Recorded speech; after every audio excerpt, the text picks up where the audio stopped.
Hello and welcome. Well, let me wish us all a happy birthday. Well, our 59th birthday as a sovereign nation. And what is it? What vision did we have to get us here at 59? Because every nation cannot just set off on autopilot.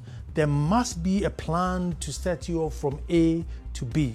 And today, my conversation, we're just going to find out what was exactly our plan that got us here. And we've heard it time and again that all the Asian tigers once upon a time were either at par with them or some of them were even in front of them. And today, when we are talking of development, it's not fair to compare Malaysia. Look down somewhere in Africa, find a country that's not doing too well and pinch yourself to it and glorify yourself. And that's where we find ourselves. But in between all this, there must be a glimmer of hope. In between all this, there must be something that we should be proud of. And that too, we are yet to find out. My name is Nana Sakwa. This is PM Express, and as we are celebrating Ghana Day, you can clearly tell I am in the spirit. But it doesn't come more appropriate than the conversation we're going to have and who I am having with. Don't you even move, I'm coming back.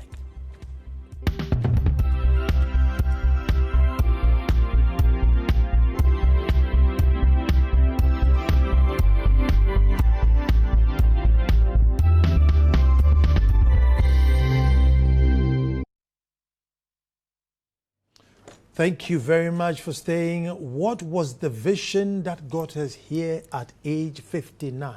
There must have been a plan. There must have been a vision collectively that got us here. But what is it? But before, let me introduce my guest, and let me introduce him properly, right?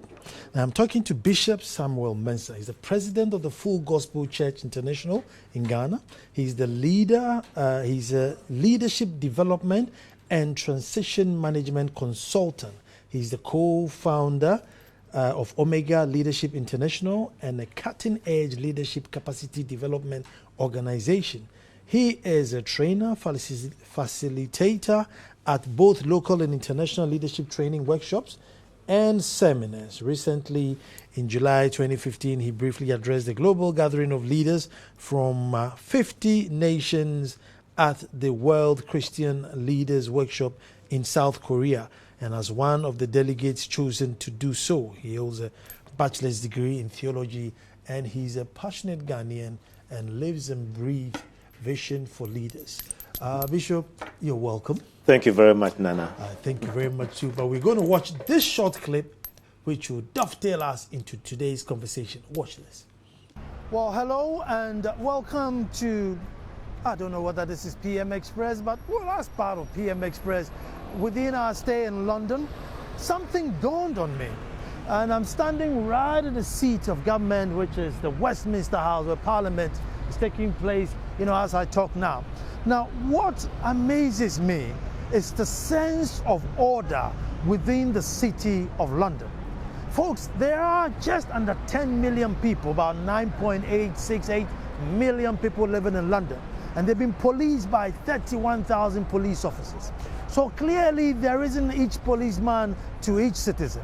However, the sense of orderliness and discipline is mind-boggling. Now, if you think that the average Londoner is complaining that London is not clean and is filthy, coming from my side of the world or where we come from, you don't know whether to laugh or to take them serious. But that's what they're saying, that the city is not clean enough. There's no need a policeman to stand on the traffic light before traffic stops. Motorbikes stops when the red light says stops. Even bicycles, push bicycles, stop when the red light comes on. And you wonder, is it because they were born that way or they were trained that way, or is it they are scared of the repercussions of what would happen? And then you drive around their neighbors and then the neighborhoods. No one has walls, no one has burglar proofing. Cars are parked, and indeed expensive cars. So you ask yourself, are there burglars who come around in the night to break into their cars and steal? And if so, how much of it? Is it rife? But how did they get here?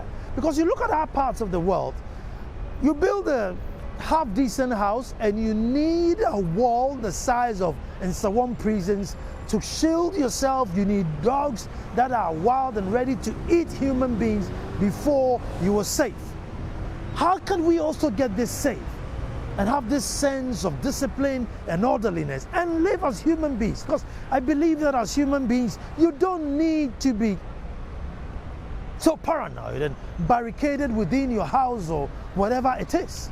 Electric fences and big heavy metal gates. I'm not saying that no house here has got a gate, but 95% of the housing don't have gates or walls, and yet still they live peacefully and get about their daily work comfortably.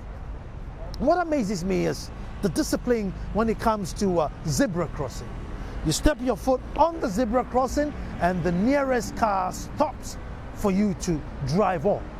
You walk across the pavement and there's no container shop. Nobody's just put a shop there because they think they're poor and therefore that's their space and they're going to sell on it. No house can grow grass in front of the pavement in their house.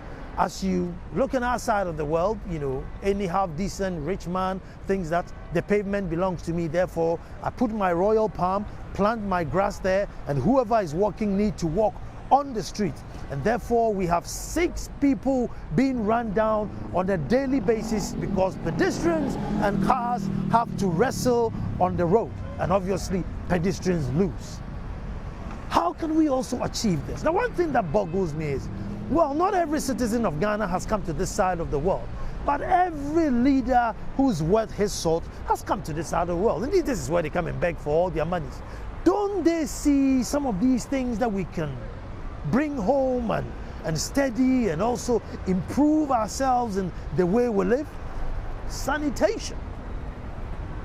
Roads are constantly being swept, even though they are complaining. Orderliness. Now, as you can see, I am recording right in the heart of town, and you notice not one sound of a car horn. Not a sound. No car has hooted, and we are right in the thick of things. So how is it possible that you can be in town with so much traffic and yet no driver honks his horn to say, you know, you go or move away because I'm moving? Who's watching? Who's listening? And why aren't they honking their horns? Because, you know, folks, if I was doing the same speech or doing the same videoing in the heart of Accra, every 5 seconds you would hear beep, beep, beep, beep. Every car would be honking. So how did they get here? And what is it that we have to pick from here to replicate? Because we seem to come here and go back with only the bad habits and not the good habits. Police are effective, always on the move. A few minutes ago, there was a police helicopter because obviously there's a suspect in here somewhere, so they moved their helicopter. And I remember this issue came back home in Ghana, and we were complaining that get the police a chopper, but what did we do? We rather bought a presidential jet. So what? That's something we don't feel secure, and therefore we have houses and we have to barricade ourselves in. I think it's about time that we pick up certain things. Now, you know, I'm one person who don't believe that, you know, go and copy blindly what other people do.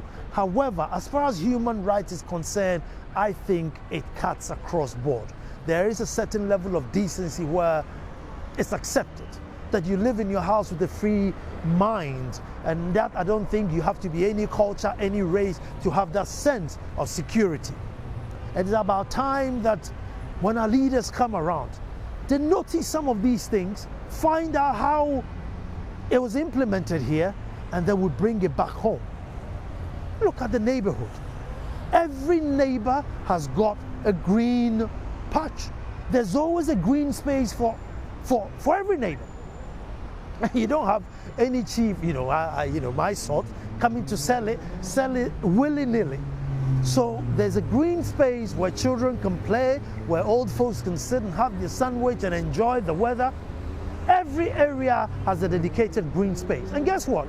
Between every town and the next town, there's a deliberate green space left so that the towns don't join together. Because now you realize you're driving from Accra to Kasoa, there's no space. So you're within Accra, and the next thing you know, you're in Kasoa, where there isn't any clear boundary But what they've done here is they leave a deliberate green patch so that towns can be segregated and you can't, notice that I've now left Accra and I'm moving into Kaswa.